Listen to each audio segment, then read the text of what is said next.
Liability in tort. There are certain conditions, and the important condition regarding liability in tort is there must be a wrongful act committed by a person. The act complaint of should be wrongful, affecting some legal right, not moral or social right. Legal right means right recognized by law and capable of being enforced at law court, and such rights are protected by state, as law forbids every person from committing harm to another person's body or property or his reputation, whether a person guilty of assault or trespass upon another's property and does an act undermining the reputation of another person, he is liable for damages. For example, a car driver is under the obligation to drive his car carefully on the so that he may not injure anybody. If he omits to drive carefully and injures somebody, he is guilty of injures and omission of a duty and therefore liable in an action for a tort. Legal damages are determined by two maxims. One is Injuria, sine, damno, and the second one is regarding damno, sine, injuria. The first one is actionable, but not the second one.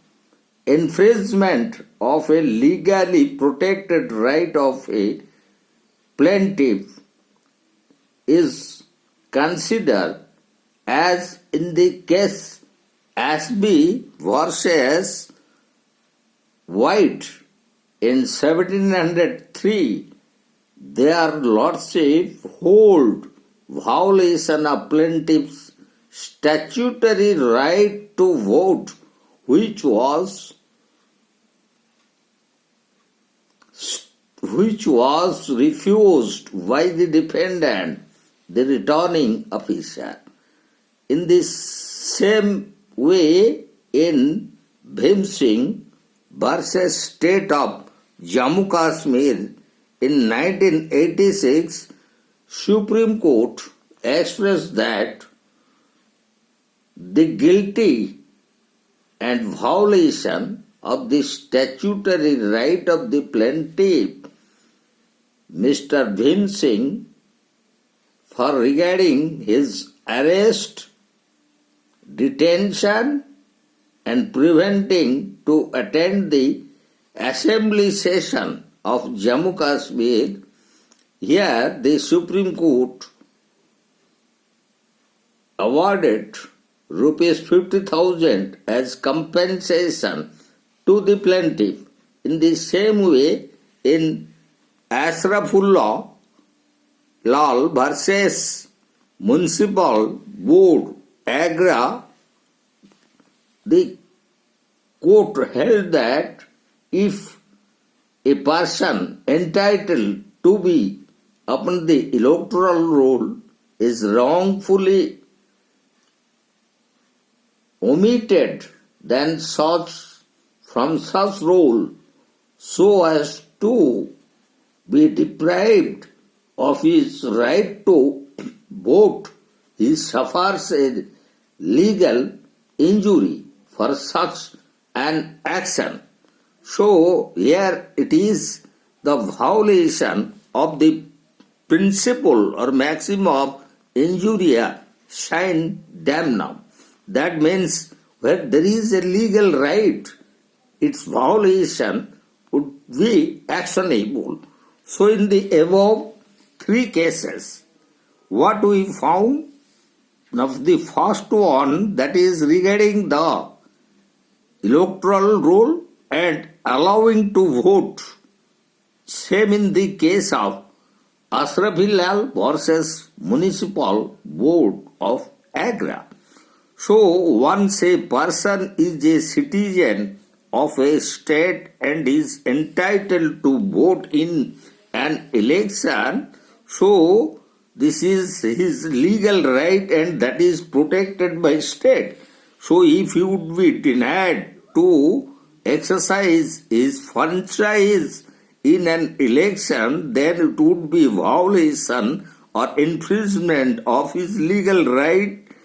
Regarding the violation of right, it would cause injuria sine damno. Same was the case with Bhim Singh versus State of Jammu Kashmir in 1986.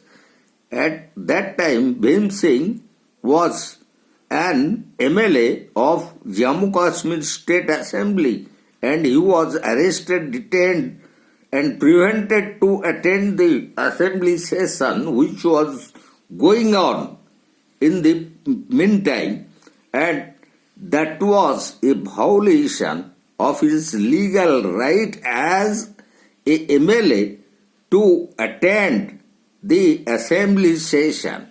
So in that case, the Supreme Court awarded him Rs 50,000 as compensation for violation of his legal right as a MLA to attend the assembly session.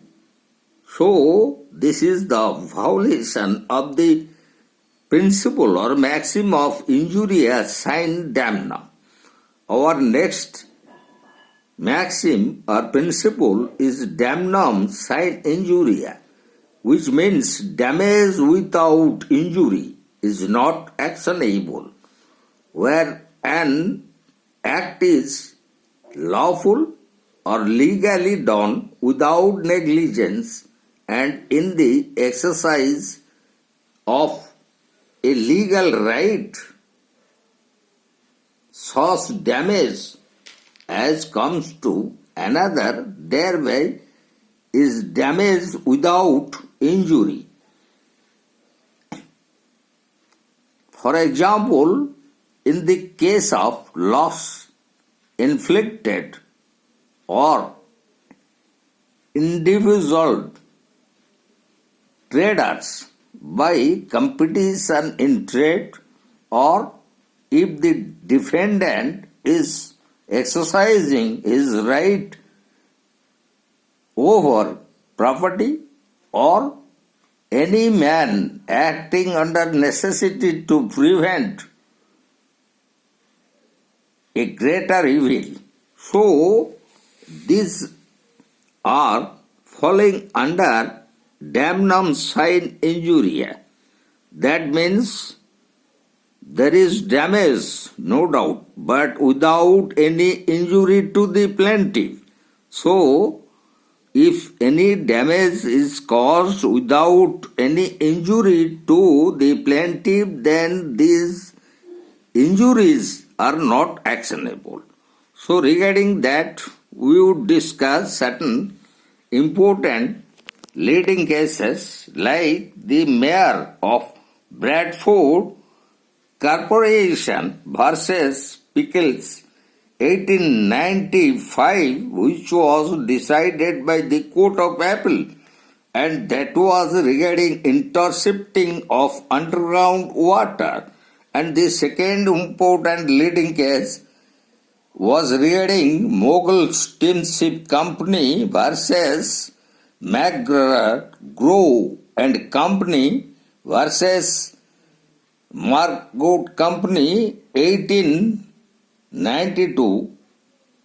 Same case was also decided by Court of Appeal on the ground of trade competition.